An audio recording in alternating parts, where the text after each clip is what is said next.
आदमी यह देखकर चौंक गया कि एक फीनिक्स एक विशाल काले अजगर का पीछा कर रही थी, लेकिन अजगर फीनिक्स की बाधा में फंसे होने से भाग नहीं पा रहा था। जैसे ही फीनिक्स पहुंची वह मानव रूप में बदल गया। फीनिक्स अजगर को नानमिंग फीनिक्स अग्नि से भूनकर उसका स्वाद लेने की तैयारी कर रही थी। तभी आदमी आराम से आगे बढ़ा और उन्हें इस जगह पर लड़ने और उसे परेशान करने के लिए डांटा। अजगर उसे देखते ही तुरंत घुटनों के बल झुक गया, लेकिन घमंडी फीनिक्स इस तरह की उद्दंडता बर्दाश्त नहीं कर सकी। वह उसे जलाने की तैयारी करने लगी, लेकिन आदमी ने आसानी से उसे एक छोटे तोते में बदल दिया और एक ही चाल में उसे अपने मुर्गी खाने में लात मार दी। फीनिक्स से निपटने के बाद उसने मछली पकड़ने का इरादा किया, लेकिन अजगर उससे चिपक गया। अजगर ने खुलासा किया कि आदमी कभी दानव लोक का स्वामी था, जिसने 1000 साल पहले अमर और दानव दोनों लोकों पर शासन किया था। स्वर्ग के सबसे शक्तिशाली देव सेनापतियों को वह अपनी इच्छा से मार सकता था, लेकिन अंतहीन हत्या से ऊबकर वह शांति से मछली पकड़ते हुए एकांत में रहने लगा। संयोग से उसने अपने पुराने साथी का शिकार होते देखा और बचाने के लिए हस्तक्षेप किया। अजगर ने उसके जाने के बाद से दानव लोक के पतन पर शोक व्यक्त किया और उसे वापस लौटने की विनती की, लेकिन वह इंसानी दुनिया में जीने की अपनी इच्छा पर अडिग रहा। जब वह झपकी लेने की तैयारी कर रहा था, तभी एक महिला आसमान से गिरकर छत तोड़ते हुए उसकी बाहों में आ गिरी। वह स्वर्गीय दरबार के युवराज से भाग रही थी। इस अप्रत्याशित स्थिति को देखकर आदमी ने कुछ नहीं किया। जागने पर महिला ने उसे चुप कराने के लिए मारने पर विचार किया, लेकिन फिर कृपा के बदले दुश्मनी न करने का निर्णय लिया। तभी युवराज का आगमन हुआ। आदमी की सुरक्षा के डर से महिला ने उसे छिपे रहने के लिए कहा और पीछा करने वाले का सामना करने के लिए बाहर गई। युवराज ने उस पर अपनी मंगेतर होने का आरोप लगाया और उस दवा के बारे में बात की जो उस पर इस्तेमाल की गई थी, और आदमी की संलिप्तता का संदेह किया। महिला डटकर खड़ी हो गई और कहा, मेरे होते हुए आदमी को कोई छू भी नहीं सकता। युवराज ने प्रस्ताव दिया कि अगर वह उसके साथ लौट जाए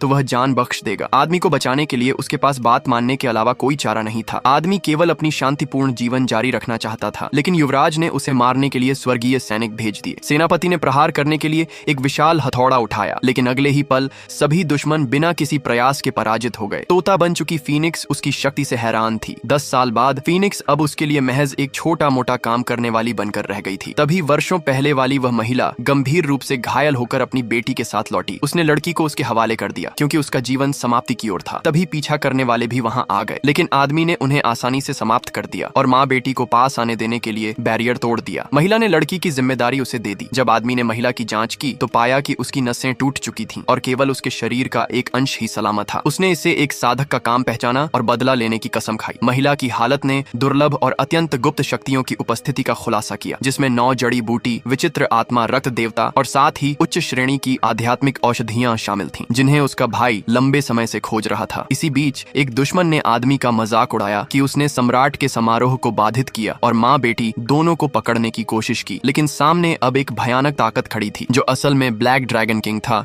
और टकराव बढ़ने ही वाला था।